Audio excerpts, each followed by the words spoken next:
we see lots of other people being influencers and getting free stuff. So my time has come, right? Unfortunately, most likely not. Hello, everyone, and welcome to the CyberWire's Hacking Humans podcast, where each week we look behind the social engineering scams, phishing schemes, and criminal exploits that are making headlines and taking a heavy toll on organizations around the world. I'm Dave Bittner, and joining me is Joe Kerrigan from Harbor Labs and the Johns Hopkins University Information Security Institute. Hello, Joe. Hi, Dave. Got some good stories to share this week, and later in the show, Carol Theriault returns. She's speaking with Dr. Jessica Barker, co-founder of Sygenta, about Instagram scams. So who's got the advantage in cybersecurity, the attacker or the defender? Intelligent people differ on this, but the conventional wisdom is that the advantage goes to the attacker. But why is this? Stay with us and we'll have some insights from our sponsor, KnowBe4, that put it into perspective. All right, Joe, before we jump into our stories here, a little quick follow-up. What do you got for us? So, Dave, you've read in the news, I think you've even reported on it, that Apple is being sued by two women who are alleging that they have not done enough to stop them from being stalked with Apple AirTags. Right. Now, Yeah. Apple is not unique in this space. In fact, the devices are actually pretty handy, and I've talked to a number of people who say they use them and they enjoy using them and they're great. Mm-hmm. One great use case, legitimate use case, is you put one in your luggage. Right. When you travel. So when you get to where you're going, your luggage isn't there. You can show the luggage person, the person who never has a good day at work, who has to answer all the missing luggage complaints, where your luggage actually is. I think that's a good use case, but it's also capable of tracking people's locations. If I hide surreptitiously an AirTag on your car, you may never hear the little beep that says, hey, you're being pinged by the AirTag. Right. Because it might be in your trunk. It might be too quiet. Yep. It might be in your wheel well. It could be anywhere. Yeah. So these women are suing Apple. But I wanted to tell everybody about an app. It's called AirGuard. And I have it installed right now. Okay. It is developed by some academic institution, and I'm sorry that I can't remember which one it is right off the top of my head, but Okay. It is by an academic institution. But you can, what it does is it looks around you all the time, every like 5 minutes or so, looking for things like AirTag and Tile. Mm-hmm. And like, look, Dave, I have no devices that have been tracking me, Okay. but I can also do a live scan of my area. Oh, So let me see if I can do. Oh, here it is, right down here at the bottom. It says manual scan. all right. And ooh, look at the little graphic. It's a little couple of circles. It's scanning, going in all there. right. Yeah, It yeah. is. Do you have an AirTag in this office? Not that I know of. Oh, well, let's find out. I was kind of hoping that you did, being an Apple guy. No, I have several. My wife is all in on AirTags, so we have many of them. She has them on her keychain, and I know we have many around the house. No devices were found here. Okay. So it does an active scan, and it will also let you know if it starts seeing, because it keeps track of your geolocation as well. Keeps most of your information private. It does report stuff up for research, but it's not anonymized, but it's de-identified. I don't know if you are concerned about that. Yeah. I don't think it keeps tracking data. I think it only keeps like incident data. So it's if it sees an AirTag as you move on a regular basis, it'll let you know. Yeah. And it's called AirGuard. And well, Apple does that automatically. So, for example, as I was saying, my mom, sorry, dear, my wife, I'm sleeping on the couch tonight. My wife has lots of AirTags, and my phone will occasionally ping me and say, "Hey, there's some AirTags that are showing up pretty regularly around you, just so you know." Right. So if you're on an iOS device, it keeps an eye out for that. But that Android, I'm looking up to see if AirGuard is available on iOS. It is. Let's see here. Air Finder, Bluetooth Inspector, AirGuard, Health and Fitness. Oh, that's interesting. Right. I don't think it's the same app as what you're describing here. So, but they're. Yeah, Air Tracker, Bluetooth. So there's a lot Tracker Detect. So there are lots Device Tracker, Air Tracker. So yeah, it seems like a hot category right now. It does. Yes. Yeah. And I think that's good. One of the problems is if you are an Android user and you're being stalked by somebody who's using AirTags, it'll never show up unless you put one of these apps on. Yeah. Which, it's one of the, I guess, detriments to not being in the Apple cult. But and I call it a cult, but really it's in the Apple community. Yeah. I tend to be derisive of. In other news, Dave, WTNH up in Connecticut is talking about a new USPS scam that is a text message scam. You get a message saying, "Hey, we couldn't make a delivery," and then they want to charge you $3 for a confirmation code or something. So what this is it's just a quick scam to, number one, maybe get $3 from you because you're expecting it, but also, number two, to steal your credit card information and validate that the credit card is chargeable, right? So that people can sell it then on the market, on the dark markets. So don't do that. Yeah. You're going to see these all over the place this time of year. Yeah, 'tis the season. Yep. It'll be all that holiday package delivery noise. Right. Yeah, they're hiding in there. All right, well, let's jump into our main stories here. My story actually comes from Mastodon. So, Joe, have you checked out the Mastodon? I have. Yeah? Yes. Big fan. Or like a metal band? Are you talking? No. Oh, not that Mastodon. So we're in the midst of what many are describing as a Twitter implosion. Right. And it just seems to be getting worse and worse. Mastodon is essentially a clone of Twitter that's distributed, right? Correct, yeah. The term of art, I believe, is federated. Federated. So you have a lot of different servers. It's decentralized. Correct. And so you choose your Mastodon server to be your home, and then you can communicate with all the other Mastodon servers. So I have a Mastodon account somewhere. Yeah. Well, I started one up a few weeks ago, and I am winding down my Twitter account. I've locked it, and I've removed the app from my phone. So how do you feel after removing the app from your phone? Are you feeling better? Yeah, I do. I feel good about it. Mostly because I have seen a marked decrease in the quality of Twitter. The level of interactions has gone way down. Many of the people who I used to follow have left. So the signal to noise has gotten worse. You know what I hope? I hope What's Elon Musk buys Facebook next. That's right. That's right. And also I'm seeing a huge increase in people trying to slide into my DMs with just all sorts of scams. And really? I didn't used to see those. And now they're like, everybody wants, hey, free, you're on the ground floor of this new crypto thing. Congratulations. So since FTX crashed,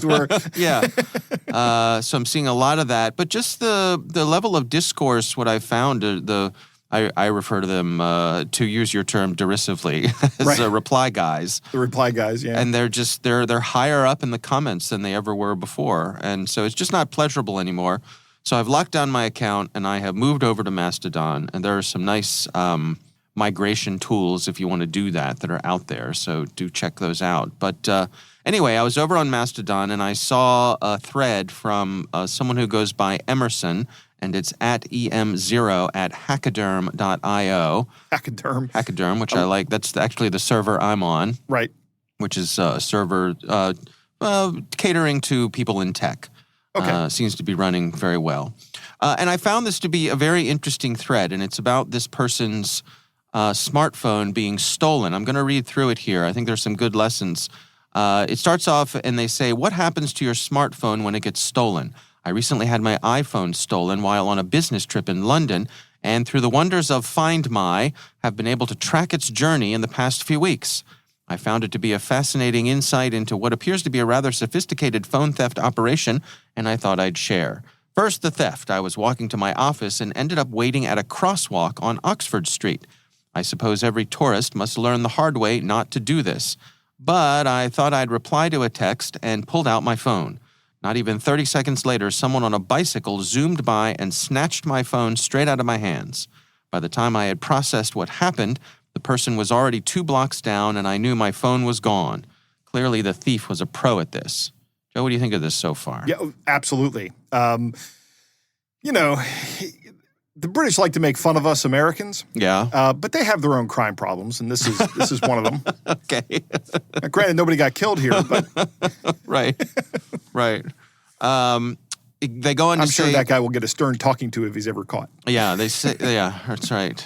You can't eat your meat. You can't have pudding if you don't eat your meat. Right. He says, since I had iMessage open when my phone was stolen, my first panic was, oh no, my phone is unlocked. Right. This meant they could poke around my photos, notes, text messages, Venmo if they kept my phone unlocked. They said, I sprinted back to my hotel and pulled up Find My on my MacBook. I set my phone to lost mode and initiated a remote wipe and prayed it would go through. The Find My UI isn't particularly intuitive here, but it looks like it went through a few minutes later. And he says, pro tip, enable Find My. Right. So this is Apple's system for being able to basically geo-track your various iOS devices. And it works pretty well. Google has one too. Yeah. For their Android devices. Excellent. So they go on to say, I was able to track my phone on Find My and watch this person zoom all around London. It was actually crazy how fine-grained the tracking was.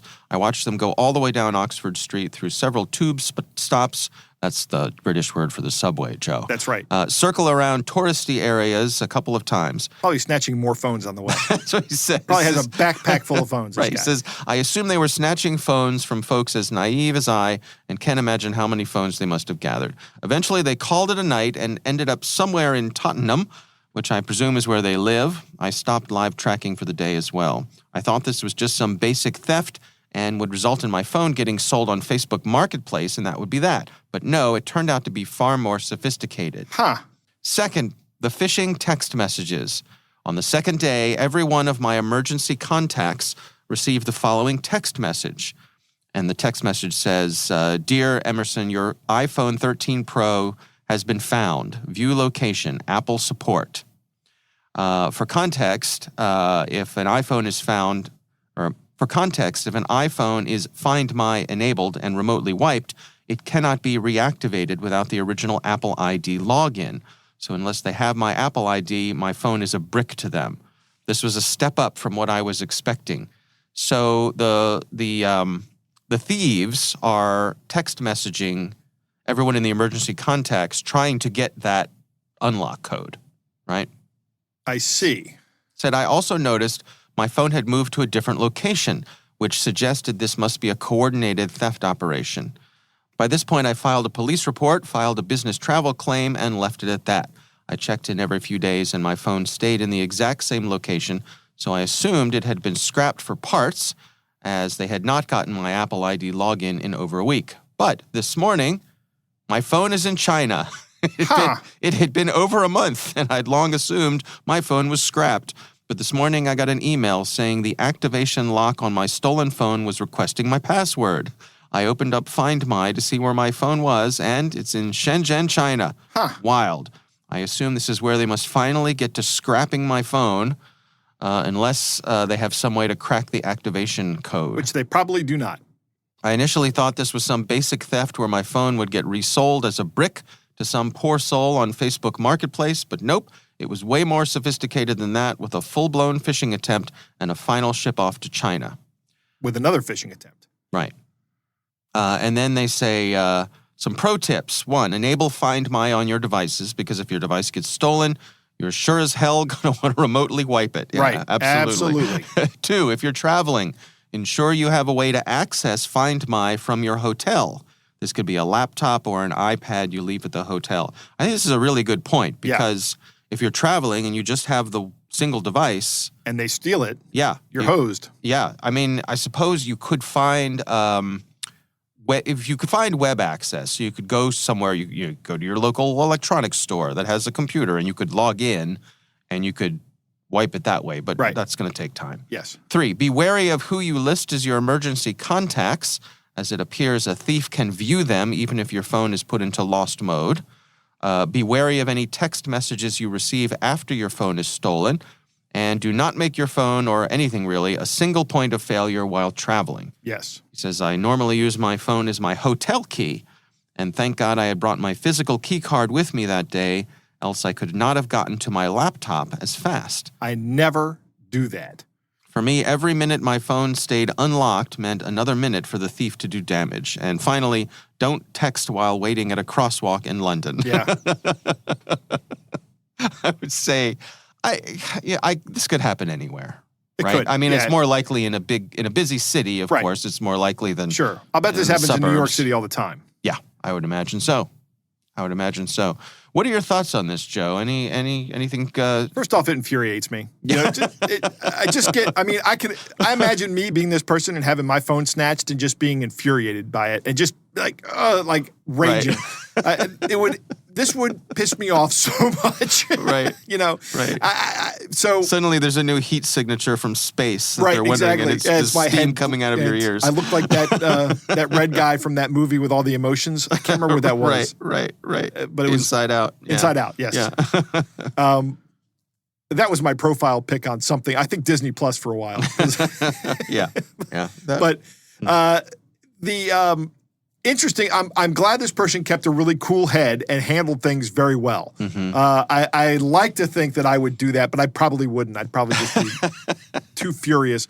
But I'm really grateful that they went through the process of following this for a month. Mm-hmm. I am absolutely sure this phone has been parted out. Once they couldn't get the phone to be functional, it was just scrapped for parts. And when you get on Amazon and you look for iPhone parts, this is where they come from. Right. The only thing this makes me wish is that Apple had a remote detonation option. Yeah. That thought occurred to me a couple times. Right. You know, This phone Dave, will self-destruct in 5 seconds. we could make something that looks very much like a phone, Yeah. That's right. but isn't a phone at all. That's right. And it doesn't have to be an explosive device. It just has to be something that makes life unpleasant, like what Mark Rober does with the glitter packing bombs. thieves. Yeah, the glitter bombs. Mm-hmm. Yeah. That'd be good. Yeah. That'd be good. All right. Well, we will have a link to this thread over on Mastodon for those of you who want to follow it yourselves. And our thanks to Emerson for sharing this in public. We appreciate that as well. Joe, that's my story. What do you have for us?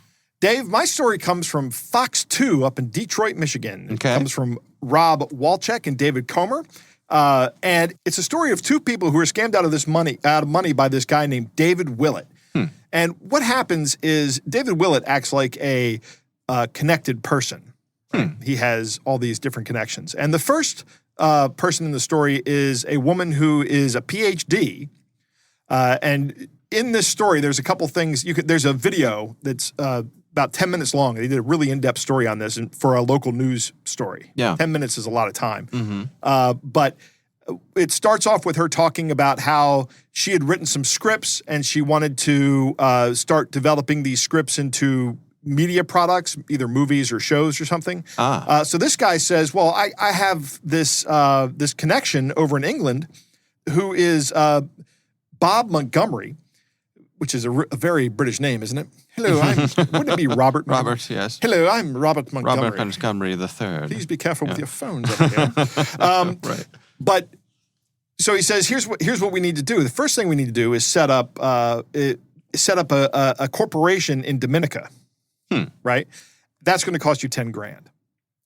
So both these people in the story agreed to it. Well, the other person in the story is a software engineer who has a company, and then after that they need to start paying legal fees. So this Bob Montgomery guy says, you need to start.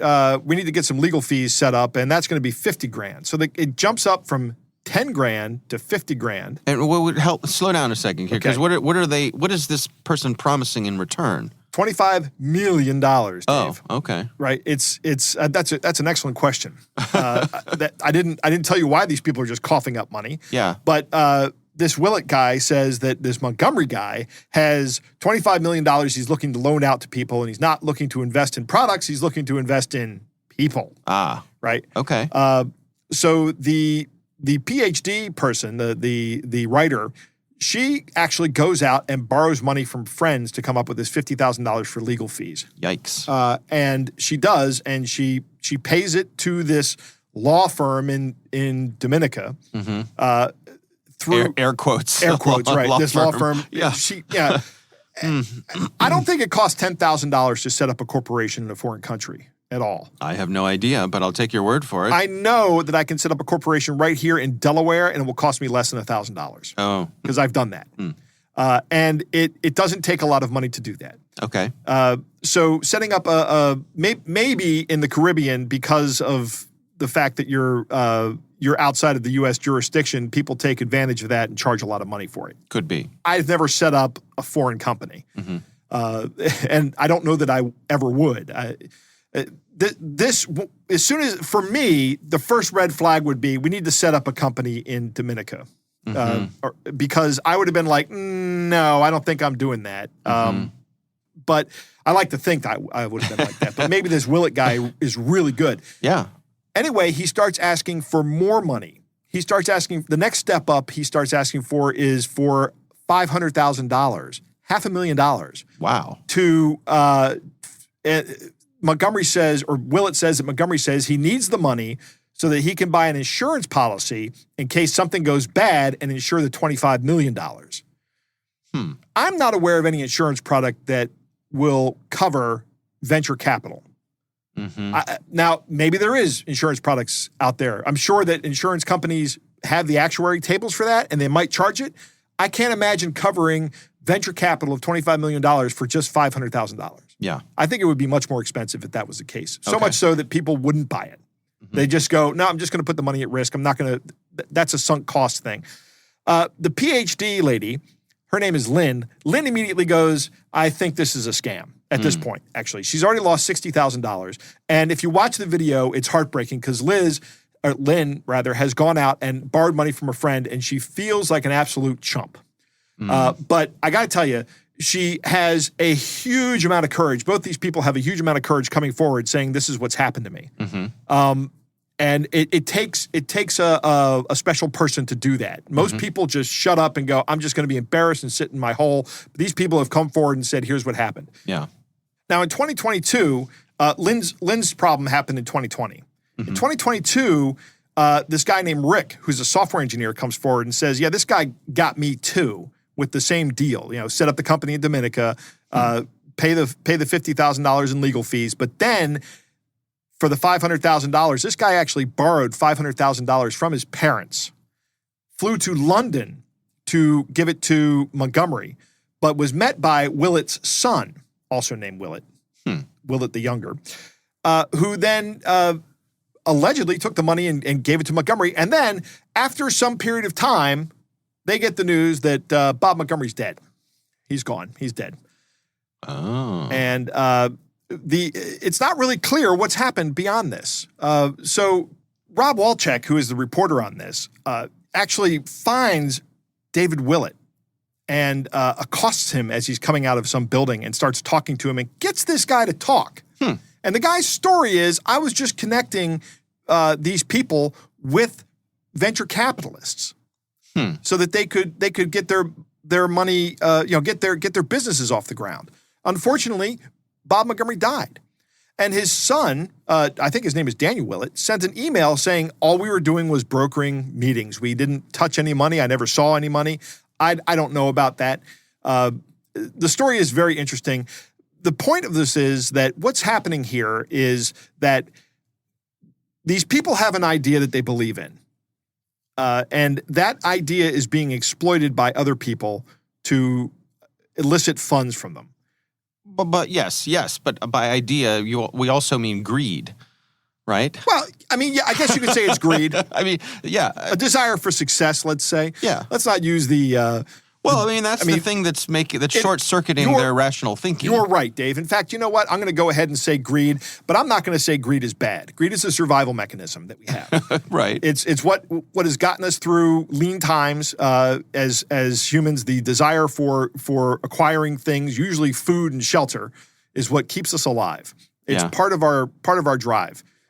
We also have an innate drive to help each other as well, which is sometimes those two things get out of balance. But that's a different story about morality. So these folks are trying to start a business. They have a product that they really believe in, and they're looking around for venture capital. But I got to tell you, venture capital, in my experience, in my understanding of it, doesn't work this way. When you're going out and you're saying, I'm looking for investors, nobody then says, okay, first I need you to set up a company in in a foreign country, the first thing that I think of there is that, okay, somebody's going to be using me as a money mule for laundering some kind of money, and I'm not interested in that.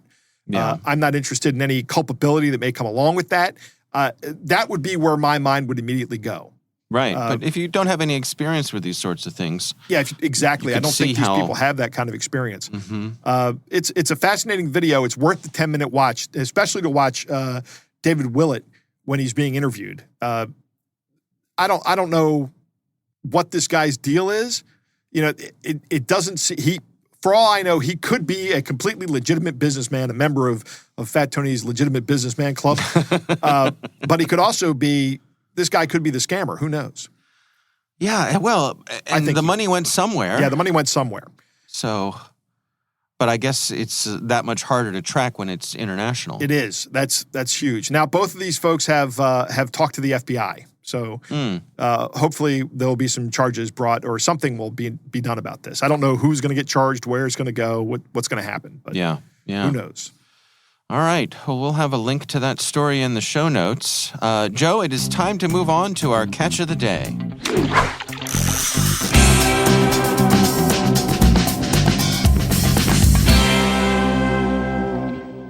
Our catch of the day comes from a listener named Jay who sent this into us. Thank you, Jay. It is from a LinkedIn profile of a guy named Dave Harland.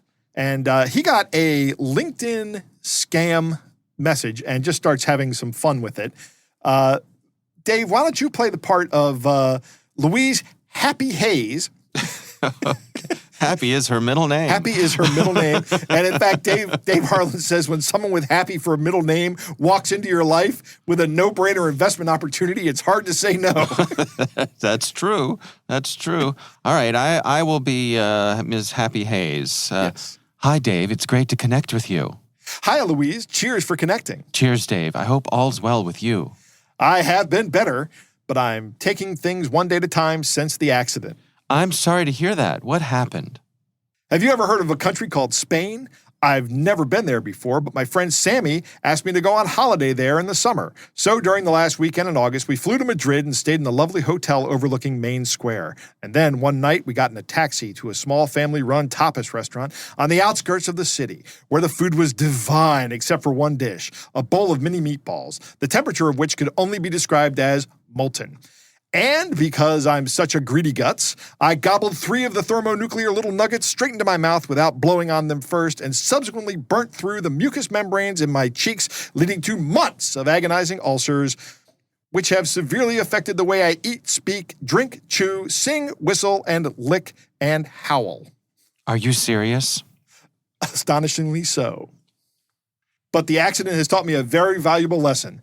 Never travel to unfamiliar countries. How are you, Louise? I'm fine. Just finished setting up my Christmas tree. And there's a picture of a lovely Christmas tree in front of a nice snow-covered background. And Dave says, oh, wow, that is fantastic. Please be careful with the fairy lights, though. 5 years ago, our pet gopher, Keith, chewed through the cable of our lights, and I suffered a fatal electric shock. Thanks, Dave. Would you like to invest with me in the stock market? This is great. From fatal electric shock from somebody who's sending you messages to just, okay, let's on with the scam, please. Yeah. Dave goes, yes, Louise, I would very much like that. It would be the perfect tonic for my endlessly sore inner face cheeks since the fiery meatball fiasco and my eternal lifelessness since that devastating fairy light incident in which I ceased to exist. How does it work? With the ongoing crypto market, this is the best time to invest, accumulate, and grow your portfolio. We operate a mining system that utilizes an advanced mining technique called Mining Hive. With the help of cloud mining technique and our high-efficiency hardwares, this makes it possible for even a beginner to earn profits through mining without exposure to risks and its energy savings. Are you there? Apologies, Louise. I was taking Keith out for a walk and was accosted in the street by our next-door neighbor, Ann and Steve. They're making wild, baseless accusations that Keith has been sneaking into their garbage in the dead of night, helping himself to tempura prawns from their overflow freezer, letting the air out of their bicycle tires, and playing inappropriate music on their car radio at an unacceptable volume. But Keith doesn't even like prawns. Thanks, Dave. How much are you willing to invest? Thank you, Louise. I'm willing to invest around $11,684 into your innovative mining system. However, I have 4 concerns and questions and comments for you. 1. How big is the lift to go down into the mine? I am deeply claustrophobic, so small spaces such as lifts, fridges, Toyota Yaris's make me go all clammy and tearful. 2. You mentioned a mining hive. Do you offer protective clothing? I have a morbid fear of bees ever since that Macaulay Culkin scene in a 1991 film, My Girl, so this is non-negotiable. 3. Cloud mining. I'm hideously confused. Enlighten me. 4. I'm intrigued by the energy-saving element. Can this be used to offset my home electricity and gas bills? If so, I will give Keith his electric blanket back, and maybe he'll stop going to Ann and Steve's garbage to keep warm. That's all for now. With my company, trading cryptocurrency is a flexible way to earn quickly and trade better with the help of an expert and account manager, which I am.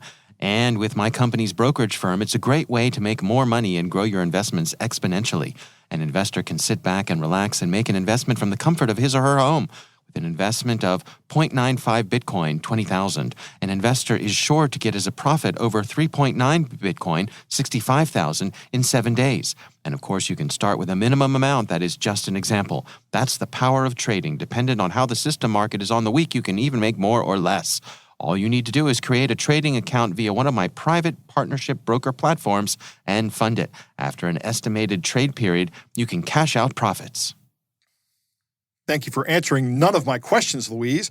Very non-helpful of you. Will you give me a similar lack of support when I'm down in the mine? Also, the idea of sitting back and relaxing after making a $20,000 investment from my/her home fills me with ultra suspicion. Putting a humongous monetary amount like that on the line will only ever result in nail-bitingly 100-mile-an-hour, full-throttle, adrenaline-fueled, body fluid erupting mayhem. That's a great way to say it. I would essentially be gambling away all of Keith's inheritance. Listen, tell me what you really want to know. I think I need to explain more to you, because all you listened are not in connection to what I told you. Tell me what you don't understand about my investment strategy, and I will give you another light term. Thank you for your patience with me, Louise. I can sense there is an underbelly of frustration, yet you are approaching the conversation with the utmost professionalism. An admirable trait that I look for in all potential future subterranean co-voyagers. Here's a summary of my questions. 1. Is there a big lift? 2. Do you provide sting-proof clothing? 3. WTF is cloud mining? I thought clouds were just floaty water. 4. Can I offset energy savings in my home? 5. Are you always this unhelpful? 6. Will you look after Keith for us when we go on holiday in Spain together in January? If so, make sure you've taken your fairy lights down.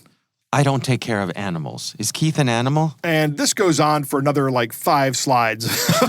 Yeah. And Dave has done a really good job. We'll put a link in the show notes to this thing. You can finish it up. But eventually, Dave frustrates this scammer to the point where they stop responding, which is great, which is awesome. Eats up some of their time. Yes, he eats up some of their time. Thank you, Dave. Thank you for posting this. It is hilarious. I love the part about Keith, your gopher. Nobody has pet gophers. Right. I had, my brother had a roommate who had a prairie dog. A prairie dog? Mm-hmm. Huh. Yeah. Evidently, you're not allowed to have prairie dogs as pets anymore. But he, at the time when he had one, you could have a pet prairie dog. He was very cute. All right. We would love to hear from you. If there's anything you'd like us to consider for the show, you can email us. It's hackinghumans@thecyberwire.com.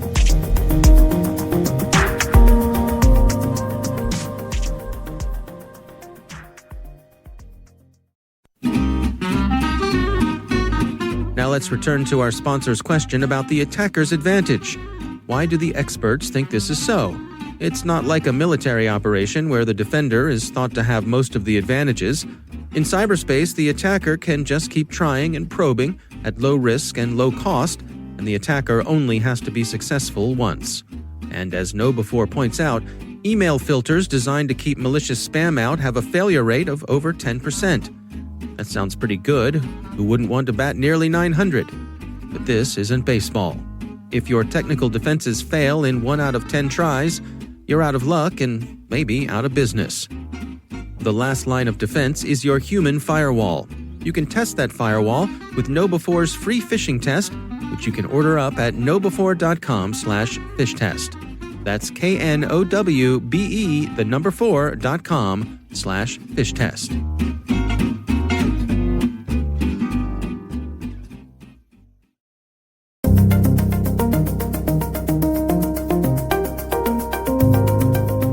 right, Joe, it is always a pleasure to welcome back Carol Theriault to the show, and it is doubly pleasurable this week because joining Carol is Dr. Jessica Barker. She is co-founder of Sygenta, and they are talking about Instagram scams. Here's Carol Theriault and Dr. Jessica Barker. Well, listeners, a treat today. We have friend and colleague, Dr. Can I say colleague? I don't know if I can. Sure. I think you can. Yeah. Friend and colleague, Dr. Jessica Barker. She's co-founder of Sygenta, an expert cyber trainer. Welcome to Hacking Humans, Jess. My pleasure. Thanks for inviting me back. Well, I'm so happy because you may not know this, but I have very recently got myself on Instagram, and I have actually done nothing with it because I can't even figure out how to use it. I know this because I am following you. That's so good. Maybe you could give me a hand. It's like I asked a friend and she says, oh, all you got to do is follow cool people and then it all works out. And I was like, okay, I don't really. So you have pulled together some thoughts on the biggest Instagram scams, or the ones that are most common, and also some tips on how to avoid them. So I thought you should come on the show and help give me some advice. But I wanted to know first, are you a fan of Instagram? I am. I do like Instagram. When I started using it, I was a bit, as you've described, I was like, what is this? I don't really understand. But then I think it's kind of fun. I've even started making the odd reel lately, which is like the little videos. Thank you for explaining. But of course, there are some pitfalls in all social media platforms. So maybe you can tell us a few common scams on Instagram. Yeah, of course. As you say, there's always the drawbacks. There's always the security issues. And over 1 billion people actually use Instagram every month. So, of course, cyber criminals are going to be drawn to it. It's a very popular platform. It's open. It feels very personable. So of course, there's going to be some scammers trying to take advantage of it. And they do this in a few different ways.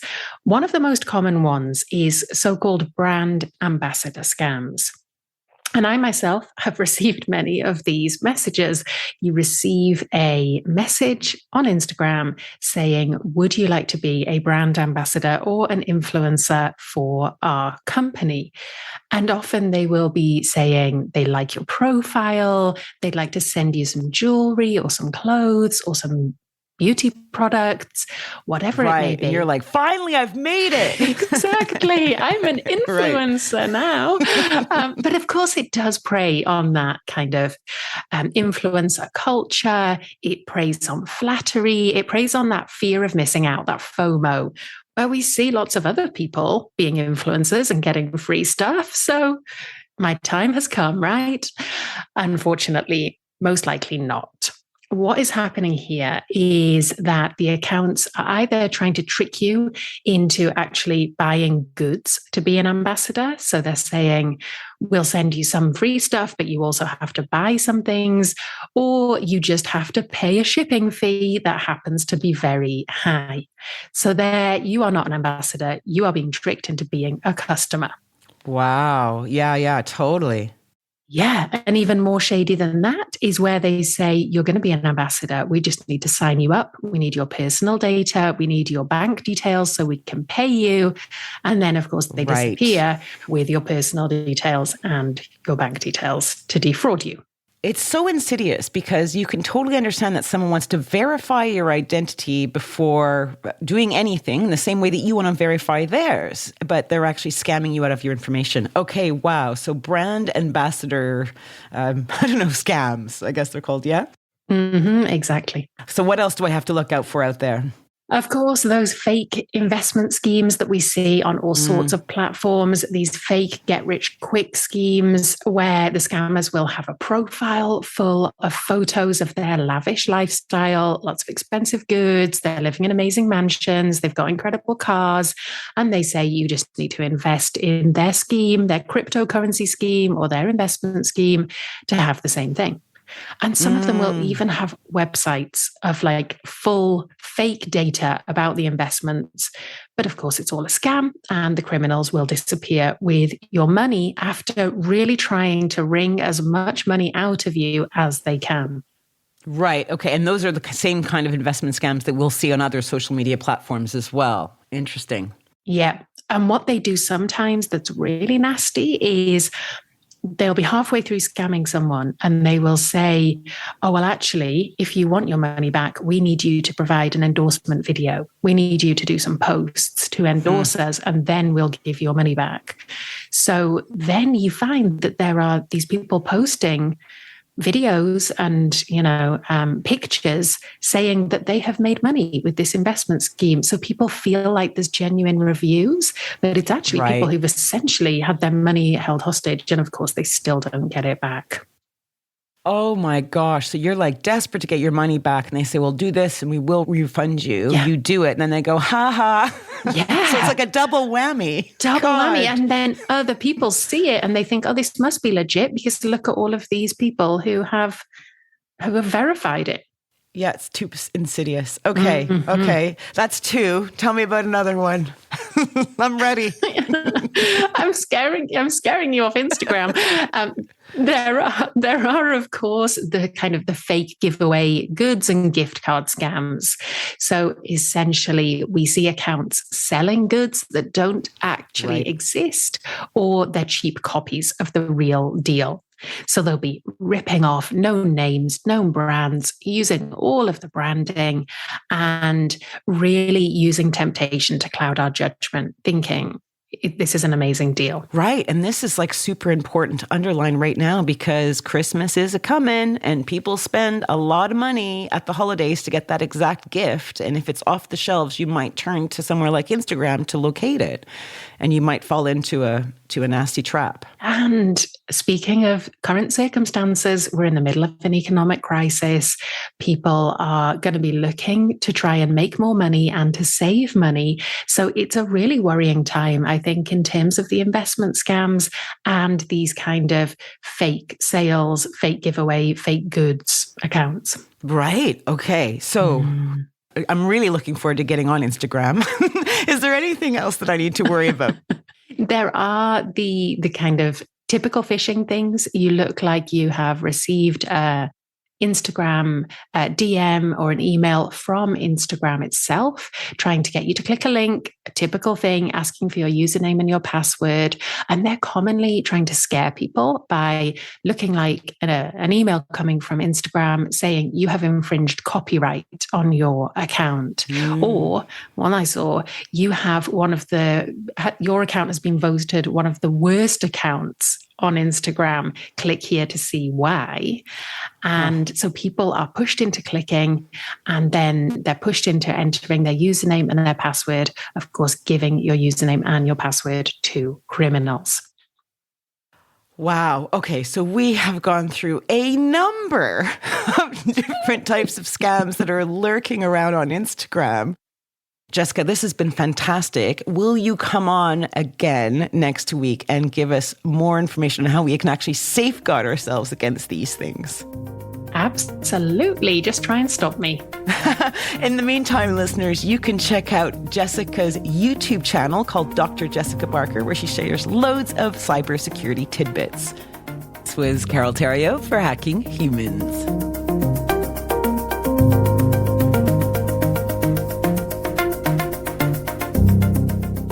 Joe, what do you think? Dave, I have an Instagram account. This is where all kinds of young, beautiful, attractive women suddenly ask to follow me. Here's the latest one. Her name is Sharon, Dave.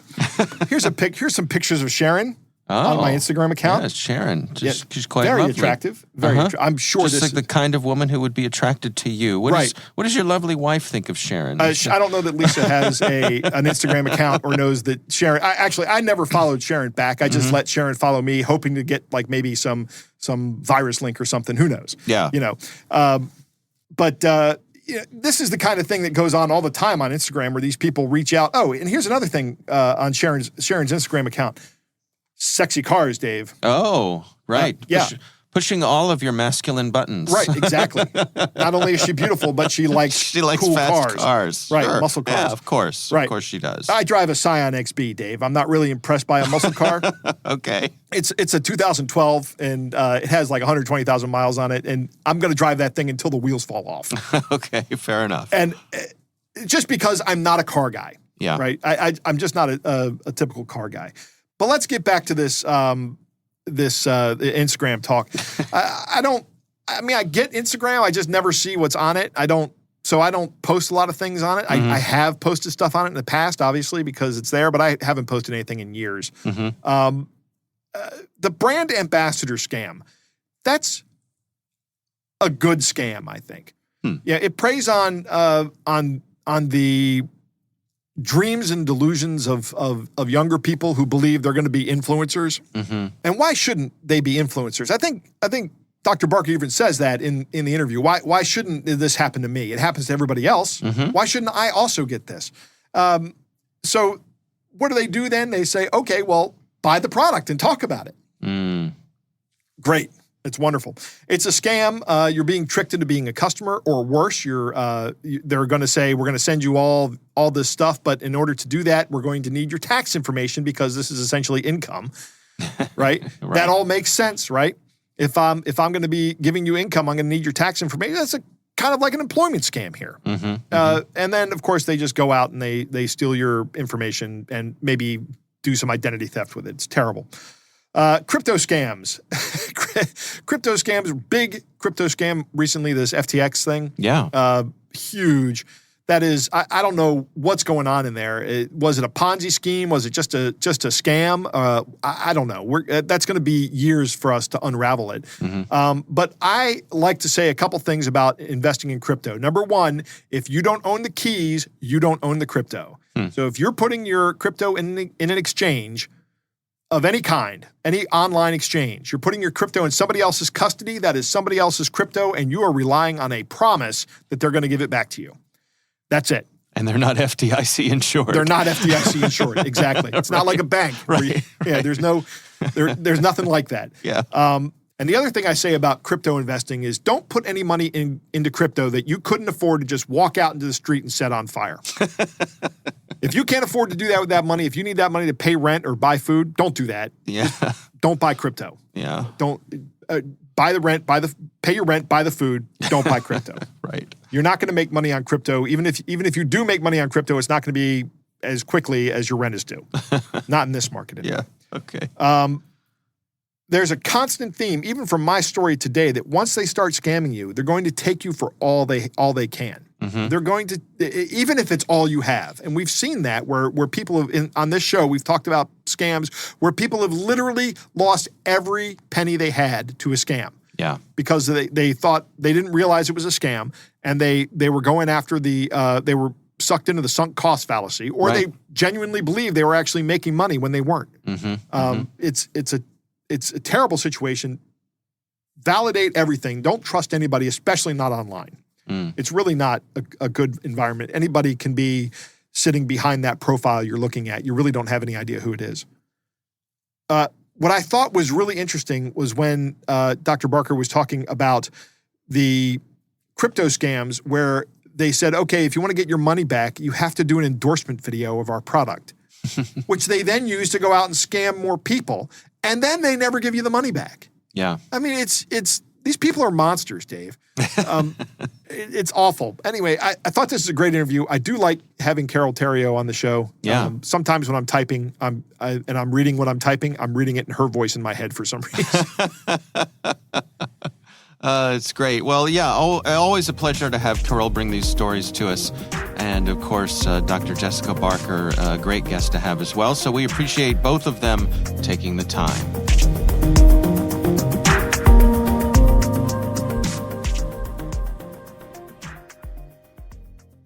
And we want to thank our sponsors, KnowBe4. They are the social engineering experts and the pioneers of new school security awareness training. Be sure to take advantage of their free phishing test, which you can find at knowbe4.com/fishtest. Think of KnowBe4 for your security training.